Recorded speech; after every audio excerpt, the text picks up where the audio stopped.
Mom, stop talking. You're embarrassing me in front of people. My son ripped the microphone from my hand in the middle of his company's charity gala. 400 people watched it happen. No one said a word. I stood frozen under the ballroom lights, still holding a framed photograph of my late husband. 3 seconds earlier, I had been telling a simple story about how my husband and I started the company from our garage back in 1989. 3 seconds later, I was an embarrassment. I forced a small smile. Then I handed over the microphone and walked back toward my table without saying another word. What I did afterward changed everything. I'm glad you're here.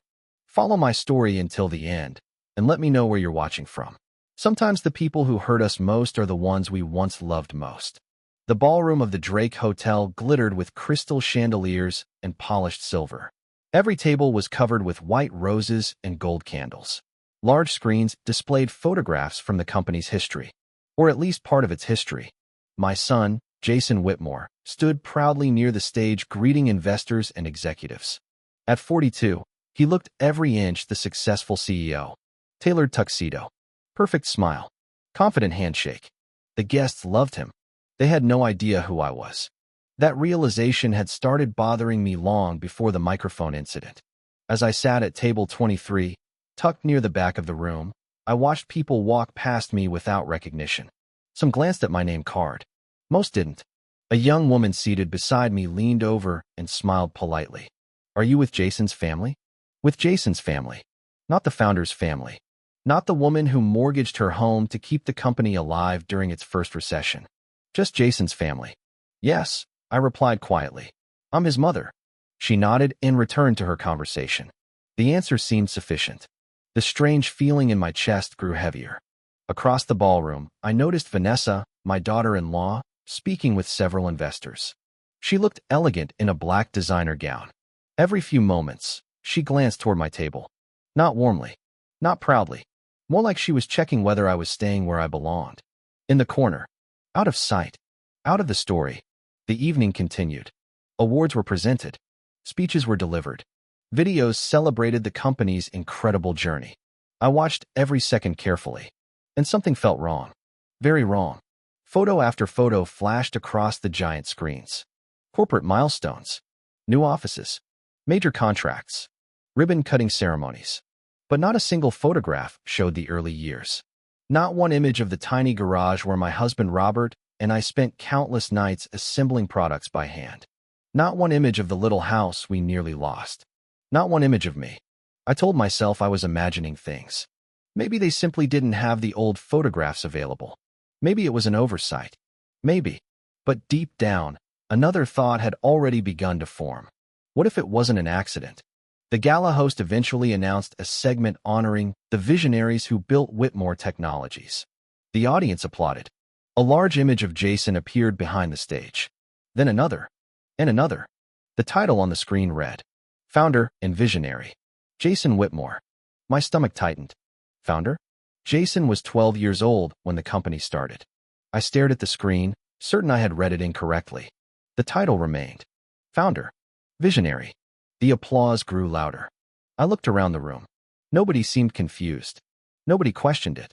Because nobody knew the truth. A cold feeling settled over me. The kind of feeling that arrives when a puzzle piece suddenly clicks into place. Then something happened that made everything worse. At a nearby table, two senior executives were talking. They didn't realize I could hear them.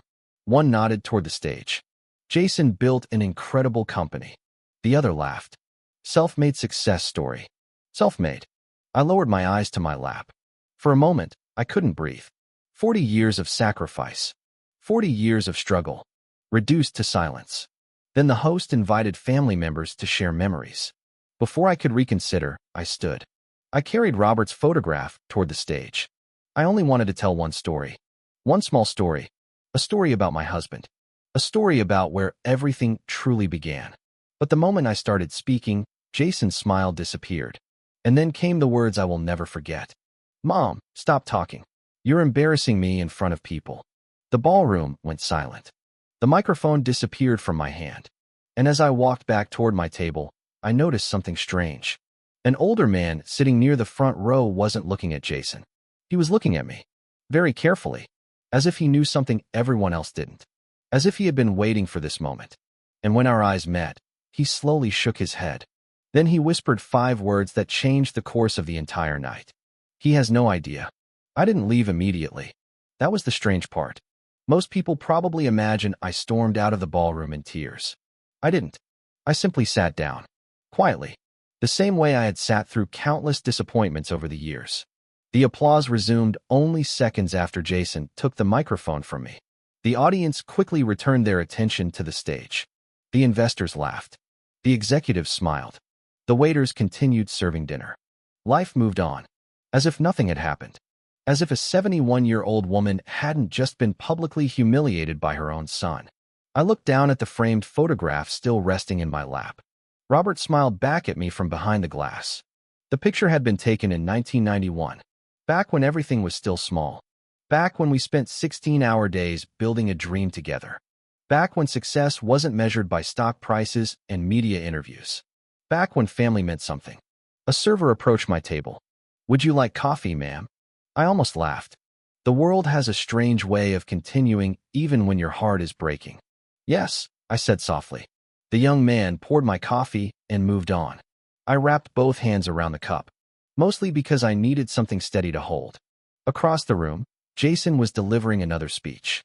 The crowd loved him. Every joke landed perfectly. Every story earned applause. Every compliment was met with admiration. You would never guess that less than 10 minutes earlier he had treated his mother like a problem that needed to be removed. I kept watching him anyway. Sometimes pain forces you to see things you've ignored for years. And as I watched him, memories began surfacing. Small memories. The kind that don't seem important until they suddenly connect together. 3 years ago, the company celebrated its 30th anniversary. I wasn't invited. Jason told me the event was limited to executives. A month later, I saw photographs online. Spouses attended. Friends attended. Even retired employees attended. Everyone except me. At the time, I told myself it was probably a misunderstanding. Now I wasn't so sure. Then there was the Christmas party 2 years ago. Vanessa had smiled sweetly and said, "We thought you'd be more comfortable staying home this year." Comfortable. Such a polite word. Such a cruel word. I spent Christmas Eve alone watching old movies while my son hosted 200 guests at a luxury hotel. Again, I had convinced myself not to take it personally. Again, I had chosen peace over confrontation. As the years passed, those moments accumulated quietly, like snow gathering on a rooftop, one layer at a time, until eventually the weight became impossible to ignore. The ballroom lights dimmed. Another promotional video appeared on the giant screens. The history of Whitmore Technologies. I watched carefully this time. Every image felt deliberate. Every edit felt intentional. The company's story began in 1998, at least according to the video. But that wasn't true. The company began in 1989. Robert and I started it together. I knew because I still had the original paperwork locked in a filing cabinet at home. I had signed every loan application, every equipment lease, every insurance form. Yet somehow 9 years of history had disappeared. Erased. The audience didn't know. Why would they? They only knew the version they had been shown. I felt a chill run through me. This wasn't about one embarrassing moment anymore. This felt bigger. Much bigger. Then I noticed something else. Near the stage entrance stood Vanessa. She was speaking with one of the event coordinators. The woman nodded several times, then glanced toward my table. Toward me. Vanessa followed her gaze. For a brief second our eyes met. She immediately looked away, but not before I saw relief on her face. Relief. As if she had been worried about something. As if my silence was exactly what she wanted. That feeling stayed with me. 20 minutes later the gala entered its final segment. Guests began moving between tables. Networking. Making deals. Exchanging business cards. I was considering leaving when a voice spoke behind me. "Mrs. Whitmore?" I turned. It was the older gentleman from the front row. The same man who had watched everything happen. Up close, he looked to be in his late 70s. Gray hair. Sharp blue eyes. Perfect posture. He extended his hand. Richard Keller. The name immediately sounded familiar. Very familiar. Then I remembered. Corporate attorney. One of the company's earliest legal advisors. I hadn't seen him in nearly 15 years. "Richard," I said. His expression softened. "I'm sorry about what happened up there." I glanced toward the stage. It wasn't the first time, No, he replied quietly. That's exactly what worries me. A strange feeling settled in my stomach. The way he said it. Not sympathy. Concern. As if he knew something. As if he had been watching a much bigger story unfold. I gestured toward the empty chair beside me. He sat down slowly. For several seconds, neither of us spoke. Finally, Richard leaned closer. There's something you need to know, Eleanor. My heartbeat quickened. What is it? He looked toward Jason, then toward Vanessa, making certain neither could hear us. When he turned back, his voice dropped almost to a whisper. I don't think they're just erasing your place in the company's history. I felt my pulse stop. Richard's eyes never left mine. I think they're preparing to erase you completely. And for the first time that night, I realized the humiliation on stage might have been only the beginning. I didn't answer Richard immediately. For a moment, I simply stared at him. The ballroom noise faded into the background. Laughter, music, clinking glasses. Everything sounded distant. What do you mean? I finally asked. Richard adjusted his glasses. His expression remained calm, but there was something underneath it. Something serious. I've been watching certain things happen inside the company for months, he said. And the pattern doesn't look accidental. I looked toward the stage where Jason was shaking hands with investors. He looked confident, successful, completely in control. The same boy who used to fall asleep on my shoulder during long drives. The same little boy who cried when his first bicycle was stolen. How had we gotten here? Richard seemed to understand exactly what I was thinking. People don't change overnight, Eleanor. He paused. They change one compromise at a time. His words settled heavily inside me. Because deep down, I already knew he was right. When Jason married Vanessa 7 years earlier, things hadn't changed immediately. At first, she was charming, warm, attentive. She brought flowers, remembered birthdays, called me every Sunday. Everyone loved her, including me, especially me. I had been happy Jason finally found someone. After years of failed relationships, he seemed genuinely happy. For a while, I believed she made him better. Then small things started happening. Tiny things. The kind that seemed too insignificant to mention. Vanessa would answer questions directed at Jason. She would interrupt him halfway through conversations. She always seemed to know what he was thinking before he spoke. At first, I thought it was affection. Then I started noticing something else. Jason stopped making decisions without her approval. Not important decisions. Every decision. Where to spend holidays. Which friends to invite. Which family members to visit. Even how often he called me. Everything passed through Vanessa first. Like a filter. Like a gatekeeper. I remembered one Thanksgiving dinner in particular. 5 years ago, the whole family had gathered at my house. I spent 2 days cooking. Turkey. Stuffing. Homemade pies. Everything Jason loved growing up. When they arrived, Vanessa smiled politely. Then she looked around my dining room. Oh, she said. This is quaint. Quaint. I remember the silence that followed. Not because the word was cruel. Because it wasn't. It was worse. It was dismissive. The kind of insult designed to sound harmless. Jason laughed awkwardly. Nobody defended me. And somehow I ended up apologizing for feeling offended. That was the first time. There would be many others. Back in the ballroom, Richard slid a business card across the table. Have you noticed changes in company records lately? I frowned. What kind of changes? He hesitated. Historical records. My stomach tightened. Immediately, I thought about the presentation. The missing photographs. The rewritten timeline. The title on the screen. Founder. Visionary. Jason Whitmore. Richard noticed my reaction. So you have seen it. I nodded slowly. Tonight. He leaned back. Then it's worse than I thought. The words sent a chill through me. Across the room, Vanessa was laughing with a group of executives. She looked relaxed. Comfortable. As if the evening had gone exactly according to plan. For the first time, I found myself wondering whether the humiliation on stage had been planned too. Not spontaneous. Not emotional. Planned. The thought disturbed me more than anything else. Because if it was planned, then someone had expected me to speak. Someone had prepared for it. Someone wanted me silenced. I looked back at Richard. Tell me the truth. He held my gaze. Then he nodded. 3 months ago, the company began a brand transition project. The phrase sounded harmless. Corporate. Boring. But his expression told a different story. What kind of project? Richard lowered his voice. The official explanation was modernization. My heartbeat quickened. And the real explanation?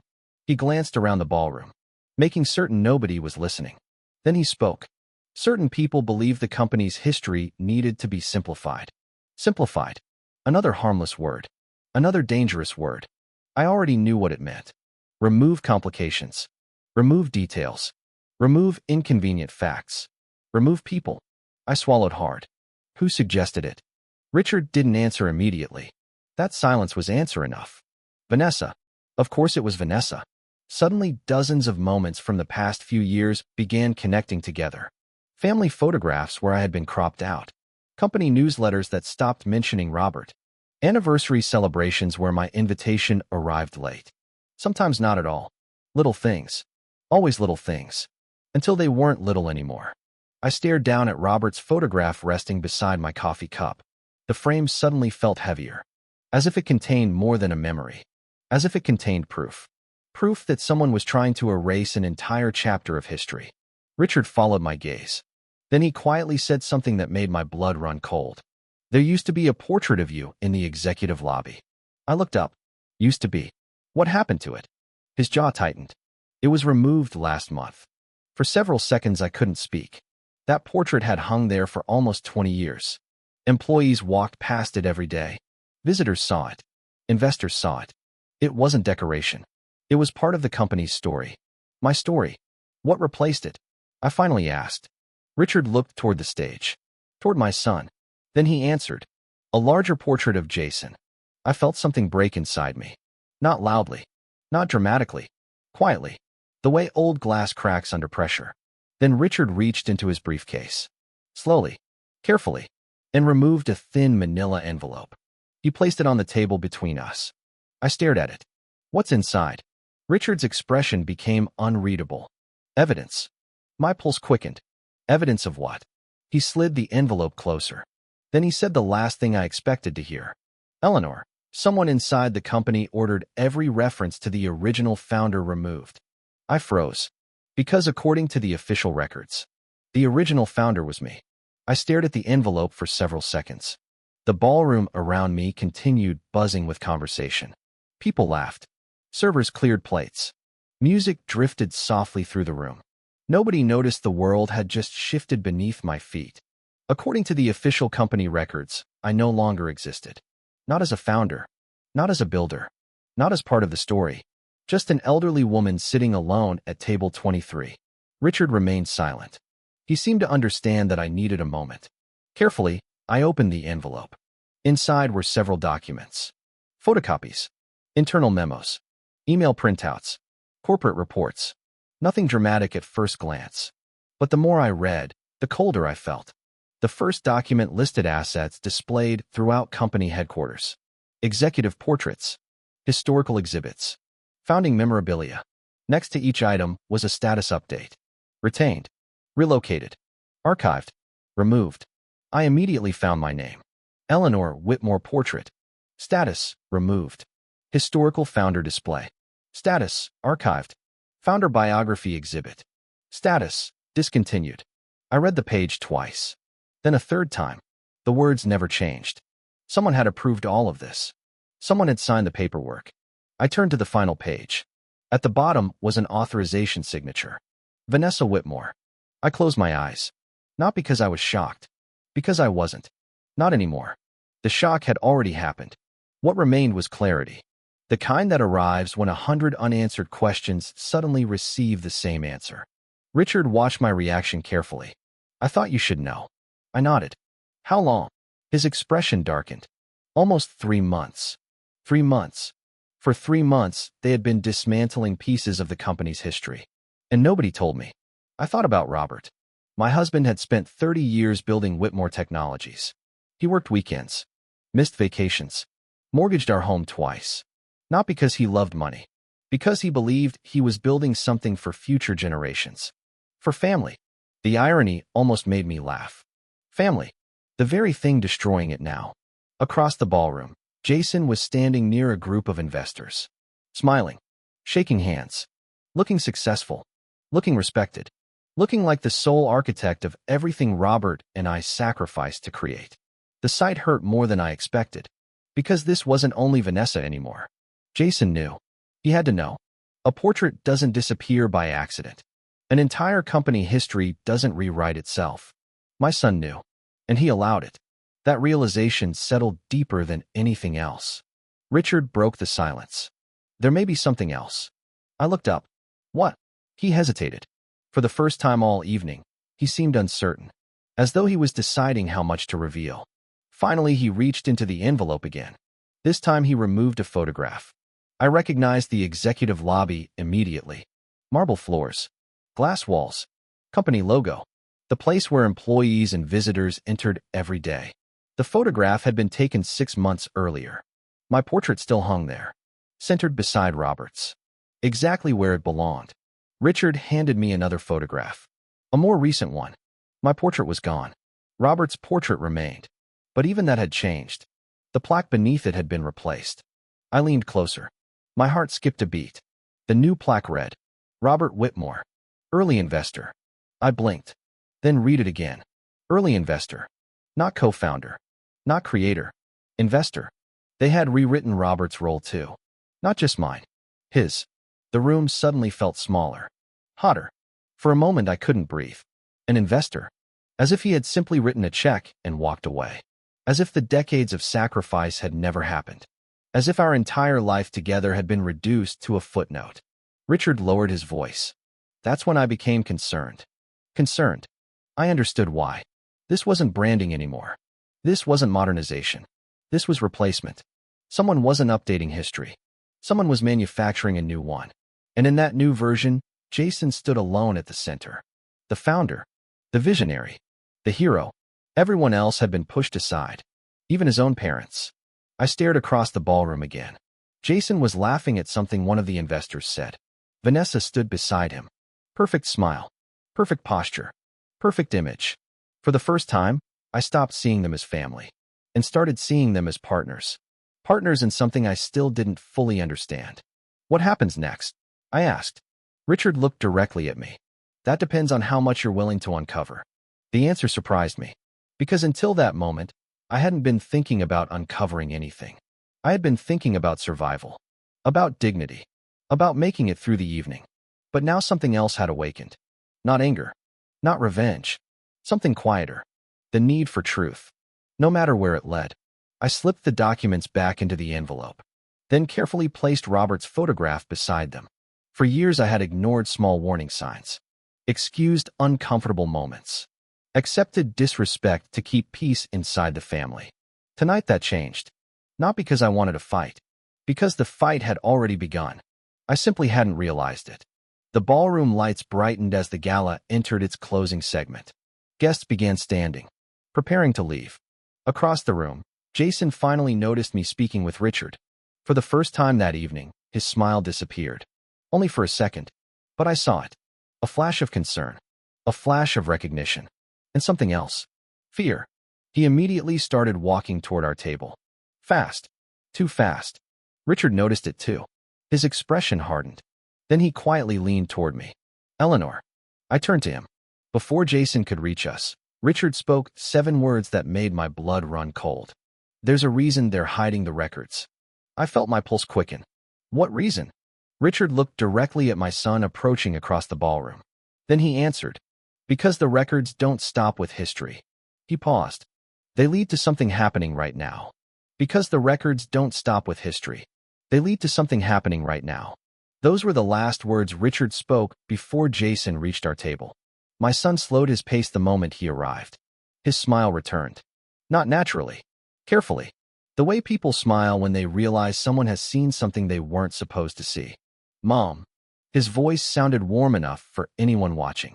But I knew my son. I knew every version of his voice. The little boy who asked for bedtime stories. The teenager who broke curfew and tried to lie about it. The young husband introducing Vanessa to the family. And now this version. The executive. The salesman. The man managing a situation. Mom, are you okay? He asked. I looked at him for a moment, then nodded. I'm fine. His eyes shifted briefly toward the envelope resting beside my purse. Just for a second. But I noticed. So did Richard. Jason quickly looked away. Good. The silence that followed felt uncomfortable. Not because of what was being said. Because of what wasn't. Richard stood first. I should be going.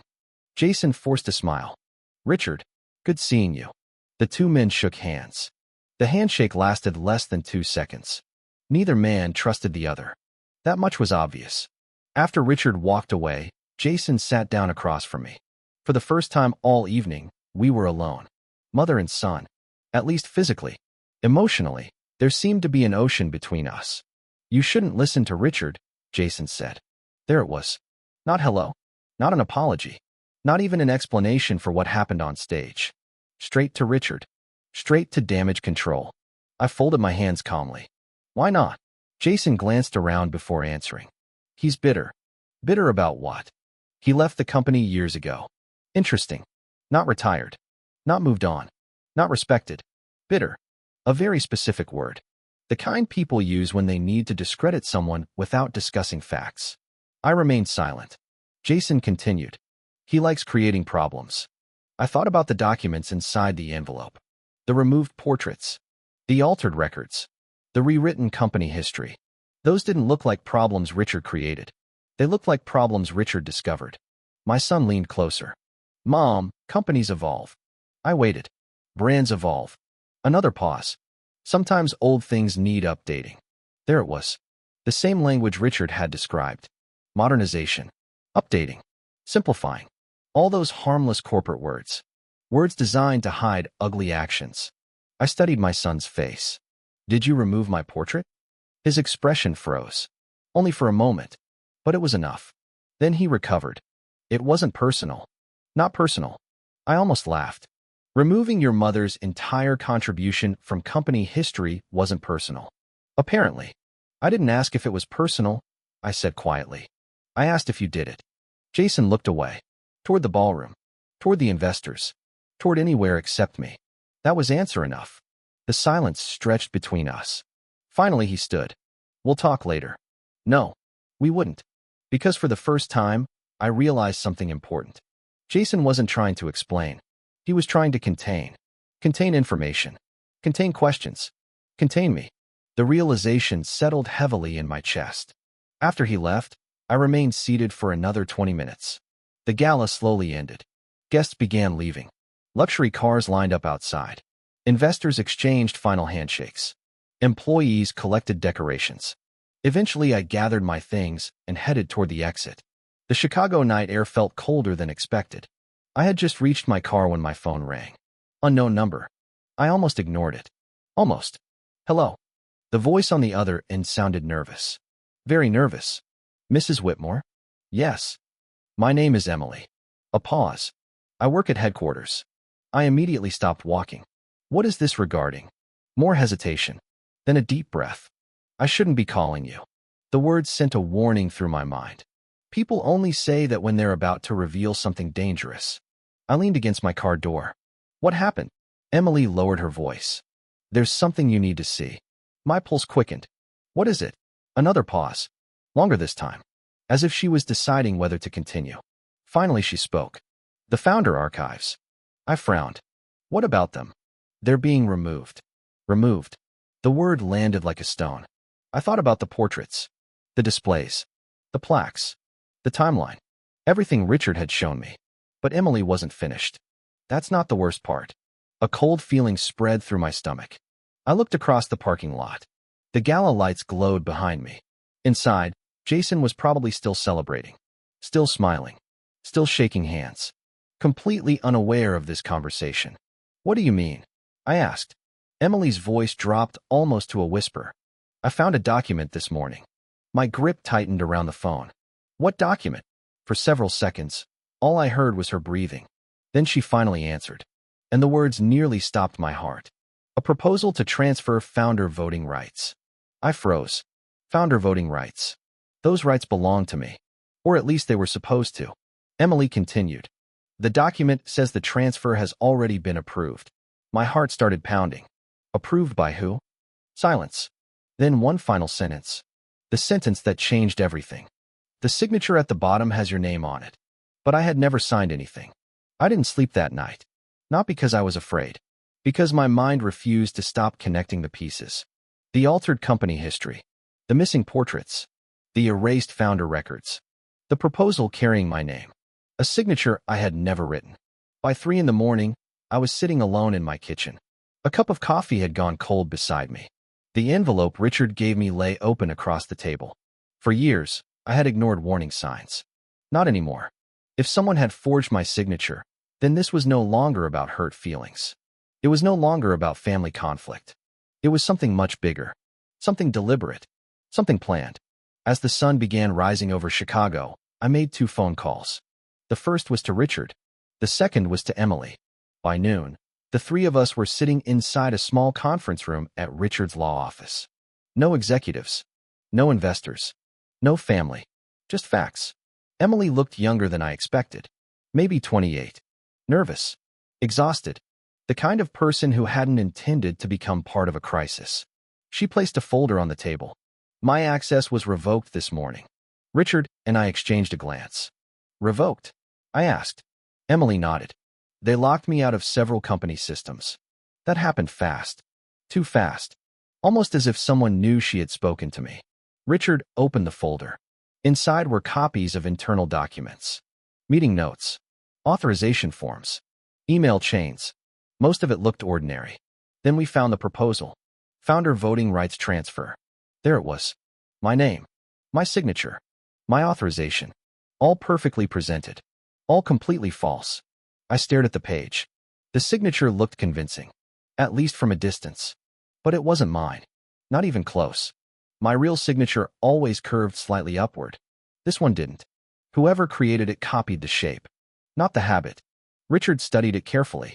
Then he looked at me. You didn't sign this. No. He nodded. I know. His certainty surprised me. You do? Richard pointed toward the date. The document claims you signed it during a board preparation meeting. I frowned. What meeting? Exactly. I had never attended such a meeting. There was no calendar invitation. No agenda. No record. Someone had invented the entire event. For several seconds, nobody spoke. Then Emily quietly slid another document across the table. This is why I contacted you. I looked down. The document listed upcoming agenda items for the quarterly board meeting. Most of it seemed routine. Financial forecasts. Expansion plans. Investor presentations. Then one line caught my attention. Final confirmation of founder governance transition. I felt a chill. Richard noticed it too. They're preparing to make it official. Emily nodded. The vote happens next week. Next week. Not months away. Not someday. Next week. Suddenly everything made sense. The rushed rebranding. The disappearing records. The removal of historical exhibits. The forged authorization. They weren't rewriting the past for vanity. They were preparing for something in the future. Something that required me to disappear first. Richard leaned back in his chair. His face had become very serious. Eleanor. I looked at him. You still possess founder rights under the original corporate structure. I nodded. Robert and I had created those protections decades earlier. At the time, we believed they would safeguard the company's mission long after we were gone. Apparently, they were still valuable. Very valuable. Richard continued. If those rights transfer, control shifts permanently. My stomach tightened. To Jason? Most likely. For a moment, I closed my eyes. Not because of the business implications. Because of what it revealed. Jason wasn't protecting the company. He was protecting a plan. And somehow that realization hurt more than anything else. I thought back to the gala. To the microphone. To the embarrassment. To the way he looked at me when I asked about the portrait. None of it had been spontaneous. It had all been preparation. A slow campaign. One step at a time. Erase the founder. Rewrite the history. Transfer the authority. Control the future. The pieces fit together perfectly. Too perfectly. Emily suddenly spoke again. There may be another problem. I looked up. What now? She hesitated. Clearly unsure whether she should continue. Then she opened another folder. This one was much thinner. Only 3 pages. She pushed them toward Richard. His eyes narrowed immediately. What is it? I asked. Neither answered. That silence frightened me more than words. Richard slowly removed his glasses. Then read the pages again. And again. Finally, he looked at me. Eleanor. The tone of his voice made my pulse quicken. What is it? He slid the documents across the table. I looked down. At first, I didn't understand what I was seeing. Then I saw the heading. Board attendance authorization. My breath caught. The document stated that due to concerns regarding my cognitive condition, another individual would be permitted to represent my interests during future governance votes. I froze. One sentence near the bottom seemed to leap off the page. Founder unable to participate due to declining mental capacity. I read it twice. Then a third time. The room became very quiet. Because suddenly I understood why Vanessa had been so comfortable erasing me. Why Jason had seemed so confident. Why everything was moving so quickly. They weren't just trying to take my place in company history. According to these documents, they were preparing to prove I wasn't competent enough to defend it. Different audience. Same story. When he finished, the chairman asked whether there were any objections. I slowly stood. For a brief moment, nobody moved. Nobody spoke. The room watched. Waiting. The chairman nodded. Mrs. Whitmore? I looked around the boardroom. At the executives. At the investors. At my son. Then I spoke. Not loudly. Not emotionally. Just clearly. I object. Jason's jaw tightened. I continued. Because the proposal is based on false information. Richard stood beside me. Exactly as planned. For the next 30 minutes, the truth unfolded piece by piece. The forged signature. The fabricated meeting. The altered founder records. The removed historical exhibits. The false claims regarding my mental capacity. One document after another. One fact after another. No drama. No shouting. Just evidence. The most powerful thing in the room. I watched the expressions change around the table. Confusion. Concern. Shock. Then something else. Disappointment. Not directed at me. At Jason. One board member removed his glasses and stared at the documents in disbelief. Another investor quietly shook his head. Nobody defended what had happened. Because nobody could. The evidence was overwhelming. Finally, the chairman spoke. His voice sounded colder than before. This proposal is withdrawn immediately. Silence. Then he turned toward Jason. We will also be conducting a full review. Jason didn't answer. For the first time in my life, I saw him completely speechless. The meeting ended shortly afterward. People slowly filed out. Some approached me, offering apologies, offering support, offering respect. Respect that should never have disappeared in the first place. Eventually, only 3 people remained in the boardroom. Jason, me, and the empty chair beside him. The chair Vanessa had occupied before leaving without a word. For several seconds, neither of us spoke. Then my son looked up. Suddenly, he didn't look like a CEO. He looked tired, older, lost. Mom. His voice cracked. Just slightly. I never thought it would go this far. I believed him. Not because he was innocent. Because weakness often begins with small compromises. One compromise. Then another. Then another. Until eventually you no longer recognize yourself. I looked at him quietly. The same way I had looked at him when he was a little boy. The same way I had looked at him at his graduation. At his wedding. At every important moment of his life. Then I remembered the words he spoke at the gala. Mom, stop talking. You're embarrassing me in front of people. For a long moment, neither of us moved. Finally, Jason whispered, I'm sorry. The words hung in the air. Years too late. But sincere. I nodded slowly. Then I gave him the only answer I could. You weren't embarrassed by me, Jason. His eyes filled with tears. I continued. You were embarrassed by the truth. Neither of us spoke after that. There was nothing left to say. Some wounds heal. Some leave scars. And some become lessons.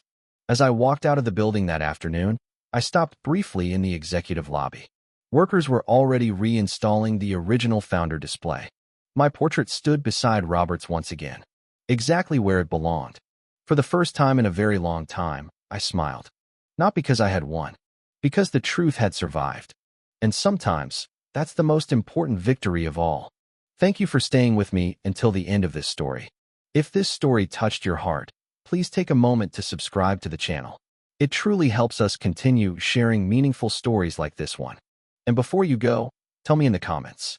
What would you have done if your own child treated you this way? I read as many comments as I can, and I'd love to hear your thoughts.